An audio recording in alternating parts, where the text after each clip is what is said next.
Welcome into the DNVR Avalanche podcast presented by DraftKings Sportsbook, the number one sportsbook app out there. I'm your host, Rudolph, joined as always by AJ Haefele. Playing a little bit of happy because tomorrow training camps officially start for at least a few teams around the league, which is great news. Hockey is nearly back, and that makes me happy. Less happy is the Avs goaltending situation, at least beyond their first two goalies. We'll get to that in a minute. I do want to cover a little bit of news first. Just announced that the AHL does have a plan in place to begin their season on February 5th. Still a lot of details to work out for them, of course, but given the Avs situation with a number of players that they likely want playing games instead of being on the taxi squad, that's good news for them. Yeah, I mean, the uncertainty over will they, won't they with the junior leagues was one thing, but the answer now of, okay, there's going to be an AHL season and there's confidence that the Eagles will be among the teams that play. Yep. I don't know if they play in Colorado or what the plan ultimately ends up being, but the Eagles should definitely be one of the teams in action this season, and that should help because that changes, what we would basically have to redo our taxi squad episode. Yeah. If there was no AHL team, and it would just be like, just fill it with prospects. Yep. You're not messing with Mikko Salamaki at that point. You're filling it, it would just be kids that you need to get any kind of development to. Yeah. So that's and hey, an AHL season, it's good for the guys who maybe, it's good for a guy like Connor Timmins who needs to play. Yep. He needs to play games to prove that he can stay healthy, not that he can look really good in practice, which he's done multiple times to this point. So that's just good. It's good. It's good for the league. It's good for everybody. I mean, the AHL is finally getting to a point where 31 teams, we were about to be 32 teams, and all 32 were about to have their own affiliations. None of the split affiliations, none of these, some of these teams aren't even affiliated. A true development league is where the AHL was really getting to. Well, more and more teams were putting just drafted European prospects in there. Teams were getting more aggressive and using the AHL as a legitimate development space. This has been a setback, but the AHL continuing on with business this year it's great news for that league. More and more teams even moving towards direct ownership of the NHL team down to the AHL team. Yep. Eagles not one of those, but a number of teams doing that, and the fact that the AHL can even have a season. Minor leagues are not like the NHL. They can't just take a season off and be okay. Yeah, and especially, we talk about how much the NHL needs gate receipts. It's significantly more true for the AHL. Like they need fans and stands. And there have been some ideas that teams would just play in practice facilities so that they don't have to take on the cost of renting the facility. Sure. That would be a huge boon. If there's not going to be fans anyway, then why not, right? Yeah. I don't know what happens to the AHL TV product in that case, but I think that's probably a secondary concern. Yeah. I actually do wonder what the numbers on AHL TV are, but it's such a good deal that I really have no idea. Yep. So every passionate hockey fan should have it. It's great. I love it. Granted, AJ and I are massive prospect nerds, but sure, it's still, if you have any interest in AHL hockey, I think it's a deal that's definitely worth it. But yeah, it's just the price of it for a season. And there are different options, but just to watch Eagles games. Yeah, and obviously the AHL still, as AJ mentioned, where are people going to play? For minor league teams, travel management and travel costs are a lot bigger concern than it is for NHL teams that have private jets that they can just fly around everywhere. Yeah, these guys not a lot of AHL teams are flying charter flights. Yeah. It will be They still have a ton of logistics to sort out. I think there's probably going to be a Canadian division as well. Yep. The real question is what happens with the teams like Edmonton that don't have local teams, who have an American affiliate. That's got to be one of the next things that they tackle. But all in all, encouraging that the AHL is going to be a thing this year. Yep. And really good for the Avs. It would have really hurt them. Yeah, for sure. A team sitting where the Avs are needing as much development as possible on their professional prospects. I'd have to dive deeper into other team systems to see if there's anyone that needed it as badly, but it's up there. Yeah, Gregor, 2 weeks to opening night. I can't wait. I'm very excited for not only hockey to return, but our content for the next 2 weeks should be a lot of fun as well. So yeah, that should be a blast. Let's get into today's actual topic a little bit here. We have Grubauer and Francouz. That's all well and fine. I don't think either of us really think that's much of a problem. But you and I, we saw what was last year and said, hey, Grubauer's injury in the postseason sucked. Francouz having to play hurt really takes away from any kind of analysis on what he did in the postseason. So we're comfortable with saying, hey, run it back. If they both have injury problems again, becomes a different conversation, right? Yeah, 100%. If the Avs have healthy goaltenders, we just don't know what that series would have looked like. Yeah, definitely. Their goaltenders are good enough, I think, to at least get them into cup contention and into a conference final for sure. Where the problem arises is with that third goaltender. Yeah, the third goaltender was a problem last year going into camp. It was something we talked all summer about. I kind of railed against it constantly. And then they traded Nick Milosh for Antoine Bibeau, who was hurt, immediately got hurt. I've never been entirely clear on what his health status was at the time of acquiring him, because he showed up to Eagles camp and was hurt already, or got hurt on the first day. And then magically won an NHL game and then was out for the rest of the season. Right. And then, he was not playing. And then we were wondering what's going to happen. Bibeau's been hurt. And the Avs call him up and are like, you're healthy for this one game. And he goes out there and he wins the game. Yep. And then it immediately has season-ending surgery and signs with Carolina in the offseason, almost like it just never happened. Yep. It's so very strange. That was weird. Least. Yeah. And then Bibeau's injury necessitated the trade deadline move where they, using pretty good foresight there, again, dipping into their AHL defense last year, which at the start of the year in training camp was very full. Yep. Take out Milosh and then take out Callie Rosen and trade him to Toronto for Hutchinson. All right. That's great. They were in this problem last year. They took steps to solve it. And then this year they wanted to roll the dice with the guys that stepped up in the AHL last season. Adam Werner's first pro year in North America was encouraging, and Hunter Miska had a strong enough year to get an NHL contract. I don't have any problem. I honestly didn't have a problem with their approach this season. It made sense. The taxi squad requiring a third goaltender at all times, though, it just changes the math. Yeah.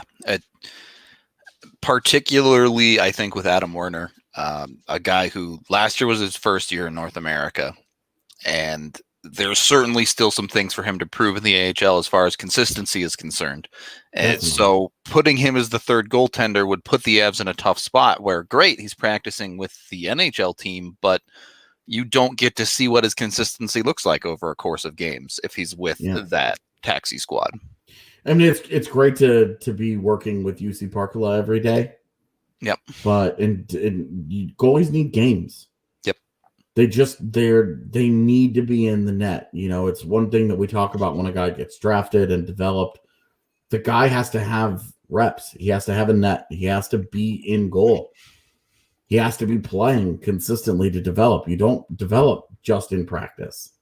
You know, it's all good and well for him to be up with the NHL goaltending coach, but Colorado as an organization, I think this is a thing that they've done really well. All of their goalie coaches work together and teach the same stuff. They, you know, UC Parkla sets the tone. He works with the other coaches, and he gets them all on the same page so that even when he's not there, he's getting the same coaching. He's getting the same things that he would be getting in the AHL if he were in the NHL. And so that's it. It just, you know, that's a great thing that Colorado has done. They have invested a lot more into that position over the last few years than they have in the, you know, back in the day. You remember not that long ago, they had a part-time goaltending consultant in Kirk McLean, where it was like goaltenders would go out there and just skate around by themselves. Who was it? And then was it Calgary that brought on a whole like goaltending squad of coaches this year? Florida with the Luongos. Yeah, there you go. So yeah. And Francois Allaire. And when Francois Allaire came to Colorado with Patrick Roy, that was really the beginning of Colorado's major investment into goaltending coaching. And when Allaire left, they continued it with Parkala, and then Jean-Jan Filitro was the AHL goaltending coach under Allaire at the time, still in the organization. They've also got, I can never remember his name, but the Eagles goaltending coach that's always been around. I think his last name's Bachman. And they have all their coaches on the same page. Ryan Bach. Ryan Bach. Bach. Okay. Yeah, you're close. And I feel bad because I can never remember it, but I recognize him. For a dude that's bad with faces, that's a big thing for me. I would be able to pick that guy out on the street. So anyway. Yeah, I was just going to say it's time for us to take our first period break there, as we can tell you guys about Breckenridge Brewery, the official beer of DNVR, whether it be their Christmas beer, which won't be around for too much longer. Try to get your hands on that while you can. Their Broncos Country, the Juice Drop, the Mango IPA, the Palisade Peach, the Strawberry Sky.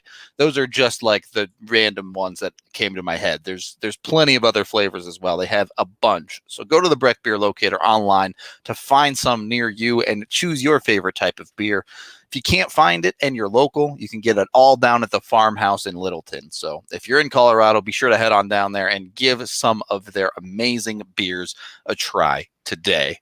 Of course, we also have Chevalier Mortgage. Both Mike and Virginia have been in the business for over 15 years, and they're also amazing CSU alums as well as longtime DNVR members as well. So if you want to help support our partners, they are amazing people to talk to. You can head on over to dnvrmortgage.com to most importantly, get a free consultation about your finances, but also sign yourself up to win some free DNVR merch as well, as you can win a free DNVR shirt or hat just by signing up over there on their websites. Again, you can go to dnvrmortgage.com or call Virginia directly at 303-257-6578. Both Mike and Virginia will work tirelessly to find the best loan for your situation when you do visit them. Michael Chevalier, NMLS 1931006. Virginia Chevalier, NMLS 1910631. Second period of the DNVR Avalanche podcast presented by DraftKings Sportsbook with Rudo and AJ. I see a couple of interesting questions here in the chat talking about the third goalie situation and the reality of, look, if you're playing your third goalie, you're not talking about winning a cup anyway. While that is absolutely true, in the season that we have ahead of us, where hockey teams are about to play 56 games in 116 days, multiple 3 games in 4-day stretches. In some cases, I think the Avs have a stretch where they play like 7 and 10 or something like that. There's certainly a reality of, at very least, needing a third goaltender as a backup on some nights. Yeah, definitely. And the third goaltender being required operates as their e-bug as well. Yep. So as fun as the e-bug story was from last year, you're going to get an actual professional goaltender this time around. In case something crazy happens, those guys just roll out of the stands and are like, okay, let's do the thing. Yeah, obviously no team wants to end up using an e-bug in most situations, but just come prepared. I mean, the goalie situation in a season like this is goalies play the vast majority of games the full 60 minutes. So when it comes to conditioning, when it comes to a sprint season, their load needs to be managed a whole lot more than everybody else's. And that's where a third goaltender comes in, especially in a division like the Colorado Avalanche have, right?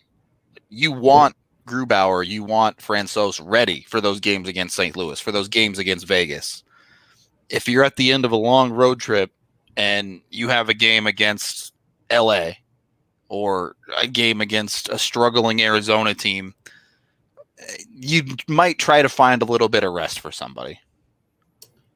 Yeah, I have a hard time believing teams will turn to a third goaltender on purpose, unless you were in a position where the Rangers were last year, where they just had too many options. 3 quality ones, sure. Well, they were kind of stuck because Shesterkin had outplayed the AHL and was like, the guy's too good. He's the future of the position. We got to do this. And they still had Lundqvist and Georgiev around. So, they were just I don't think very many teams are going to be in that position this year. Dallas would have been one of them, and I think probably will be one of them when Bishop gets healthy. And because I expect Jake Ottinger will be in the NHL as their backup behind Khudobin and, whatever. But the third goaltender, I don't know that teams will purposely turn to that goaltender, even if they're trying to, like, hey, we're playing against a bottom feeder team. Sure. We'll turn to this guy. I just don't see very many teams where it's an option. I don't think they'd want to turn to him as the starter. Again, I think I could certainly see them throwing him as the backup on the bench for a handful of games or something. But, how much of a difference does that really make? I don't know. Maybe not that much. Ultimately, though, I guess part of the question here for the Avalanche begins with, who do you put on the taxi squad for your third goaltender? Is it Adam Werner? Is it Hunter Miska? Or do they go outside of the organization? I mean, I think right now they have to do something. The list of free agents sucks. Yep. It's bad. It's real bad. It was a little more intriguing 2 weeks ago when we kind of touched on this the first time, and guys like Ryan Miller were out there where you could be like, maybe. Here's the top of the list of goalie free agents right now with, as previously mentioned, Corey Schneider has a handshake deal with New York. Yep. Craig Anderson and Garrett Sparks are both PTOs. So those would have been the other guys of interest. Mike Condon is hurt. So he's actually not an option. You have Jimmy Howard as a guy who actually played NHL games last year. Yeah, Jimmy Howard. And then, Jared Coro. You're really going to load up on former Red Wings goaltenders? And then a bunch of these other guys. The 4 guys that did not get qualifying offers, I think they have a combined 36 AHL games in their careers. Not great. So not great here. So this is not great. This is not an encouraging list. This is the kind of list where you say this and you say, screw this. I'm not touching this. Yep. What I think they should do is wait it out. Yeah. Waivers are still required throughout the league. There are going to be teams that have multiple of these types of guys because of the taxi squad requirement. Wait for a team to waive a goaltender that you feel Hell, wait for Toronto to waive Michael Hutchinson and just freaking claim him. That's it. They have the cap space. You have to have a third goaltender. This is the first time really ever that having a third goaltender or claiming a third goaltender and keeping him around on your active roster makes sense. Otherwise, it doesn't make any sense to. I don't want to see Adam Werner on the taxi squad. I want Adam Werner in the AHL playing games. If they play a 40-game season, I want him playing 30 of those games. I want Adam Werner. He is a meaningful prospect. I want that guy developing. No, Justus Annunen is going to be in Loveland next fall. They need to know sooner than later what they have. I think there's a little bit more nuance to that conversation, though, right? You want Adam Werner in the AHL to play hockey games, but if the Avs lose a goaltender for a significant amount of time, to the point where their third goaltender may actually have to play a decent amount of games, then you can consider calling Werner up, assuming he's earned it. Yep. Exactly.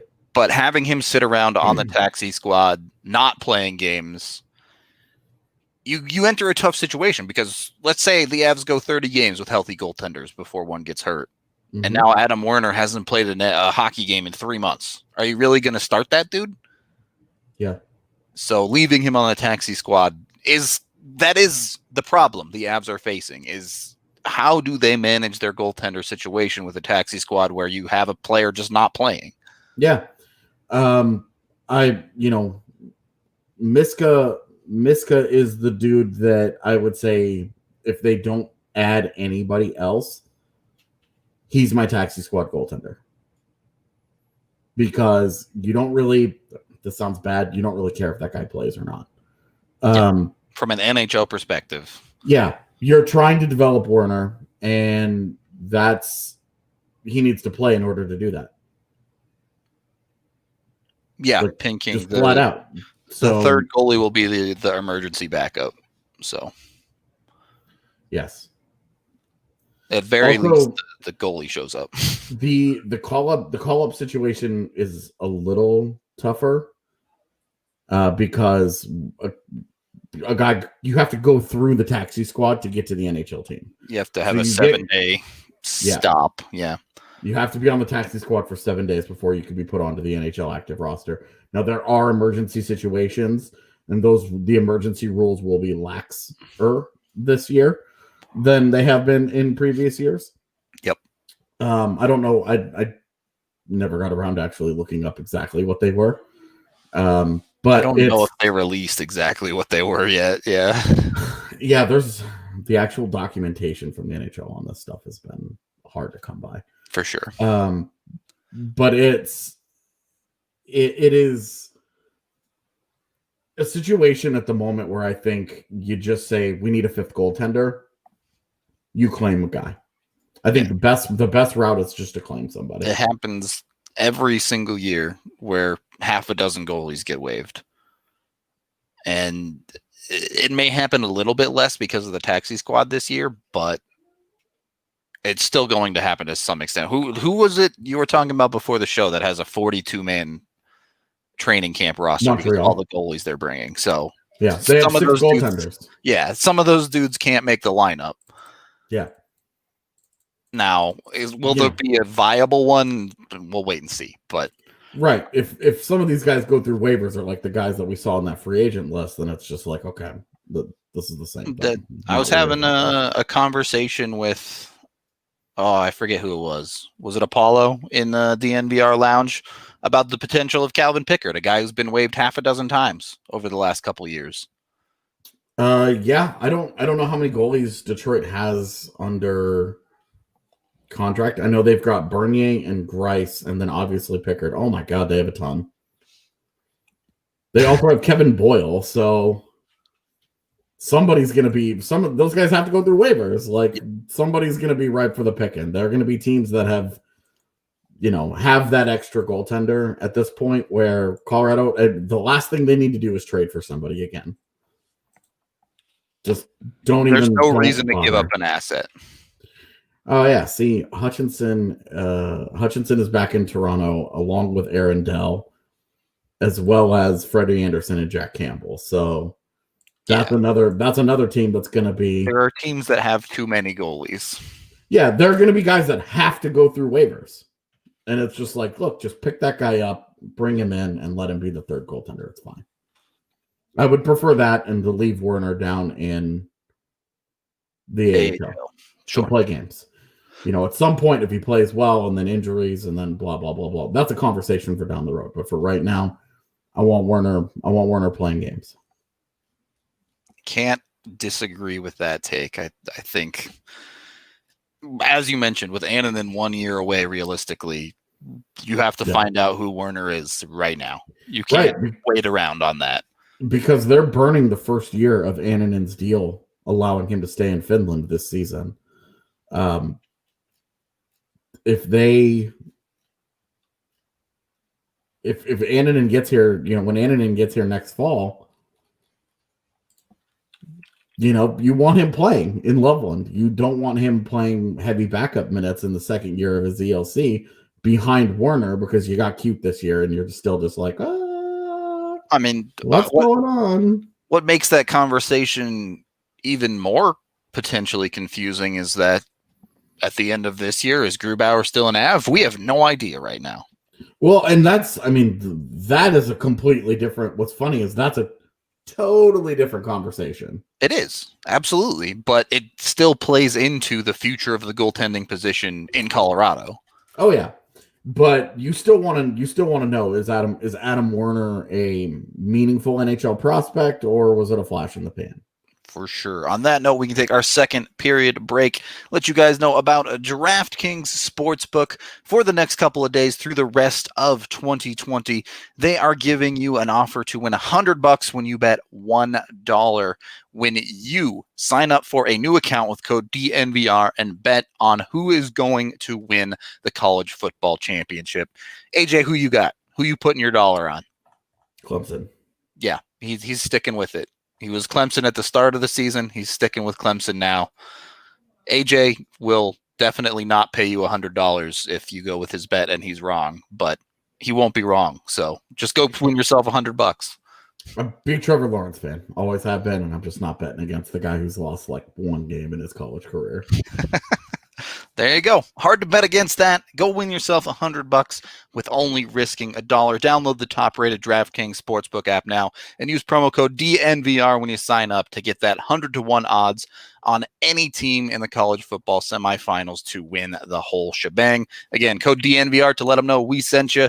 Again, supporting our partners is a big part of what keeps us going over here at DNVR. This is for a limited time only through the rest of this year, only at DraftKings Sportsbook. Must be 21 or older, Colorado only. Restrictions apply. See DraftKings.com/sportsbook for details. Gambling problem, call 1-800-522-4700.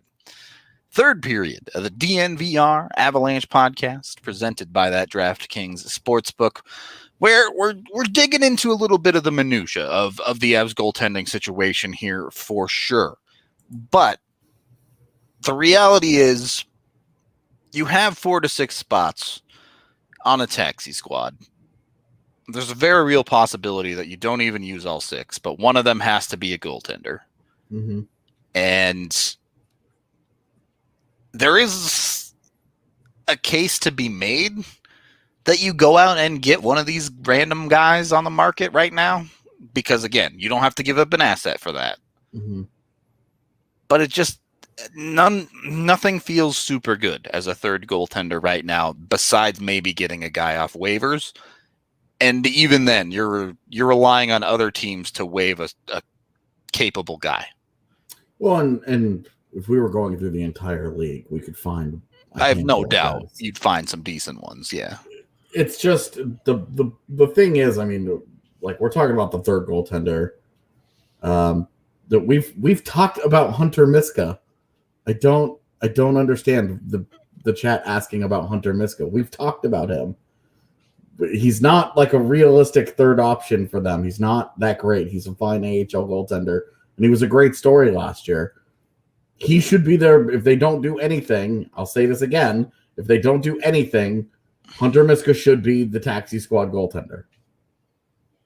And then the AHL contract that they signed to Peyton Jones to out of Penn State last year Peyton Jones will be the backup to Adam Warner in Loveland. Yeah. Fine. That's it. Like Hunter, that's Hunter Miska's role. He's either platooning with Warner because they got a veteran, or he's the warm body on the taxi squad. He's the taxi squad answer. Right now, today, in this very moment, he's the taxi squad answer. But that still only gives them 4 guys on NHL deals. Yeah. You're rolling the dice. They literally used their 5th goaltender in the playoffs last year. So yeah, right.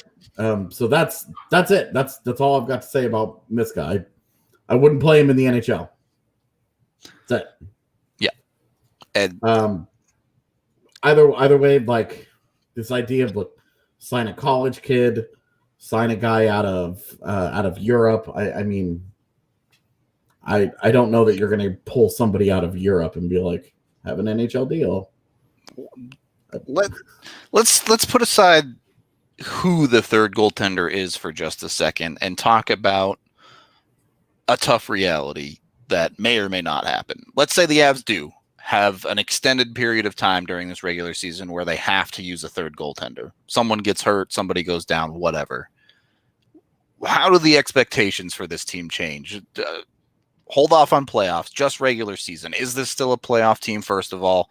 And what are they looking at? Are they still a top team in the league, or are they just scraping by? I mean, I think any team in the NHL, just about any team, there are going to be some teams that are a little better set than others. You know, Nashville with Connor Ingram, Dallas again with Jake Ottinger. Some of these clubs, I think, will be okay. Yep, because they have top. That's about the only time that you ever feel really like good about your 3rd goaltender is if you have a top prospect who has played really well in the AHL and you know maybe has an NHL future, but has been a good AHL player. That's about the only time you ever feel good about it. Otherwise, your 3rd goaltender, you're surviving. This team is too talented to miss the playoffs in this bad of a division, no matter what. Hunter Miska could be their number 1 goaltender, and I would not expect them to miss the playoffs. It would be a failure if they miss the playoffs. Peyton Jones could be their goaltender, and I wouldn't care. It just the team is just too good in front of it. Yeah, I tend to agree. I would certainly be taking a different approach to the series against Vegas, maybe even St. Louis, but yeah, getting into the postseason, I would feel very differently about their chances to advance. But certainly, I mean, just look at last year. The Avs would just score teams out of games. Right, they led the postseason in scoring. Yep, per game. So, you know, they could handle it. And they're better this year. But you're not gonna go deep winning games like that. And you know, maybe it's a situation of they lose 1 goaltender, but it's still Francouz in their 3rd goaltender, or it's still Grubauer in their 3rd goaltender, or whatever, and you're not feeling as bad about it. But yeah, you have to trust that Frankie can do that job for you. Yep. And whoever is your number 2 and is on your NHL roster, you have to trust that they can handle the load if your top guy goes down. For sure. It's kind of the reality of the modern NHL, where your backup goaltender can't just be a guy that can play 15 games a year. It has to be a guy that is capable of doing the job, or at least holding down the net in a serviceable way for you. Yeah. And he has to keep you competitive. Yeah. That's a good way to put it. You're not asking him to hold up the world, but he can't just lay eggs either. A lot of people do. A lot of people have faith in Frankie to be that guy. I'm not that concerned about Frankie in net, because I think he's shown to be both good enough and competitive enough, and have the short-term memory where he just does not get down on himself, and he'll come back the next day just fine. I think that's a huge component of it. I think he's got the mental aspect down, and he's a really hard worker, and he's just a really competitive dude. And I think that I'm I'm not a believer that I'm not a believer that he's like an actual legit starter. But I think that he can keep them competitive. And I think the team in front of him is good enough that they'll be fine. Right. If like I would not necessarily pick against them in a playoff series. I would not necessarily pick against the Avs because of Francouz. He would be their weakest link, no doubt. But I think that I think that he's competitive enough. You'd be competitive, right? If you're having him be your starter for an entire season, the feeling that I think we both get is you'd be okay, but every night you'd say, boy, this sure would be easier if we had something better.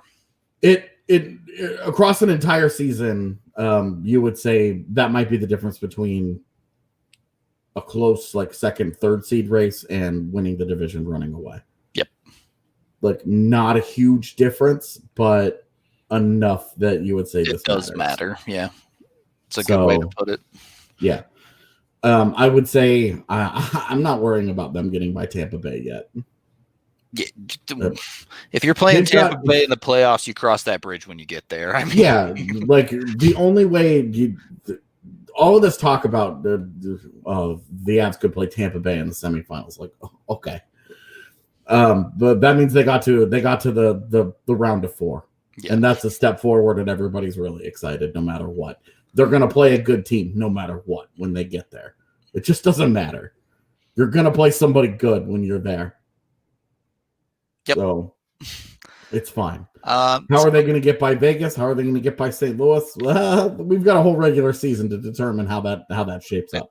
And it's not to say, if it's Grubauer and Net, it's not like we're writing off getting by those other quality teams either. Like those are still very much real NHL playoff series that the Avs need to show up and win if they're going to win. Yeah, and if St. Louis lives up to their potential, it means Jordan Binnington is good again. Yep. So that's a consideration. And then obviously Vegas, we know that Robin Lehner is the truth, and that Marc-Andre Fleury, if he's good again, if the 3-year decline does not has been halted, yeah, then obviously Flowers, he's great. A little bit of off-topic news before we finish up here, but apparently Chara has signed with Washington. Cool. For reasons unknown. Washington really likes old defensemen, I guess. I mean, they were not. He was not going to go back to Boston, I think. Yeah. I think that was the conversation, and I think that was pretty accepted. Certainly by the league. I don't know about Boston fans, but I don't know. We were looking at his underlying numbers yesterday, and we were just like, this guy's not very good anymore. Great. Yeah. As a voice of experience, as a big dude that can certainly get the benefit of the doubt as he mangles opponents in front of the net, fine. Like, okay. What does it do for Washington? I don't know. Washington's just a weirdly built team at the moment, to be honest.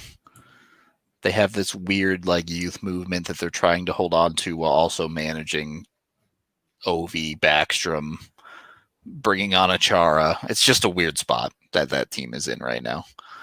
Yeah, they're in kind of like the post-cup, what is happening to this team era. Yeah, they kind of, I don't know. They're in a weird spot because they've got some really good young players. Mm-hmm. Like Verona is an underrated stud. That guy kicks ass. They've got a really good young goaltender. Yep. They've got a really good young goaltender, and that could extend this whole thing and several more years if that guy continues to be dope. But I'm not sure. Washington's sort of in this weird spot where half of their best players are really getting up there in age. But they're also getting, like, John Carlson just finished, second in the Norris voting trophy? The first half of his season was definitely Norris worthy. Yeah. Yeah. So, that's still a really good team. That's a formidable team. We'll see. Well, I don't know. All right. Again, it cannot be Colorado's problem until the round of 4 at the earliest. Yeah, right. The Avs only have to play 7 other teams for the next 4 months. Yeah. So. We've got 56 games and 2 rounds of the postseason until we give a shit about the rest of the league. All right, on that note, let's get into some final thoughts on the Avs goaltending, AJ. Top to bottom, I think we're feeling pretty good about Grubauer. I think we're feeling pretty good to fine about Francouz. Yep. It's just solving that taxi squad problem. It's really just who's going to be the third goalie that they keep around. It's not even like who's the third goalie that they want to play in games. Who's their taxi squad goaltender? How do they handle that situation in general? That's it. Otherwise, I feel fine about their goaltending. I really don't have any bones about it. So on the list of problems to have for an NHL team, you're feeling pretty okay if this is one of your bigger ones. Yeah, and I think we'll probably do this show tomorrow. We'll do a New Year's resolution type of show where it's like, these are the things that Colorado really needs to get better at going into next year. For sure. I mean, if the fact that their third goaltender is in the top 5 of their biggest remaining problems tells you everything you need to know about how loaded the team is. The team is very good. Feeling good, man. I'm just ready for this hockey season to begin at this point. I don't want to keep talking about it. I just want to watch some hockey and then break it down. That's what I need in my life. 2 weeks from today, you and I will be prepping a post-game podcast. A post-game podcast, yeah. At 11:30 at night because of the start time of that game. But yeah, and I'll be in Ball Arena. Yeah. In the press box doing it. So should be interesting. Maybe. I don't even know what our rules are yet. Yeah. We actually don't even know. We got kind of a warning email from the PHWA today saying some teams are trying to restrict access to training camp, practice, and morning skate. The Avs have not given us any information yet. We don't even have a roster. So we don't know if the Avs are one of those teams that's trying to clamp down on media access. We have no idea what we're going to be what we're going to be allowed to do. Well, but regardless of what they let us do, we're going to do lots of cool stuff anyway, because that's just kind of how we roll. Exactly right. So you can catch us here 5 days a week doing this podcast. Well, except for this Friday. We're taking New Year's off. Deal with it. But we will be live tomorrow with a resolution show. And then after that, 5 days a week, all season long, including post-game shows for every single game. And then, I think New Year's Day, we're starting our preview series. So keep your eyes peeled on YouTube for that. Be sure to like and subscribe to this if you want to catch when we go live every single time. Hit that little notification bell. Other than that, check out thednvr.com. A bunch of awesome stuff coming up on there. I'm working on a tape for all of the WJC guys in their best plays so far of the tournament. So I think that'll be up on New Year's. So keep an eye out for that as well. We are out of here for the day with Strava Craft Coffee, the CBD-infused coffee that has really changed lives, which you can now subscribe to and get 20% off every single time you buy. Or, of course, if you want to try it for the first time, use code DNVR20 when you check out to get that 20% off. It's been known to help with migraines, IBS, many other aches and pains as well. So if you haven't gotten it, give it a try today. Thank you for watching, listening, however you consume the podcast. If you haven't checked out the YouTube version of this podcast, highly recommend it, as we're upping our graphic game a little bit here as we get into the season. So there's stuff you actually want to look at, stuff you actually want to see. That's it. We'll talk to y'all tomorrow.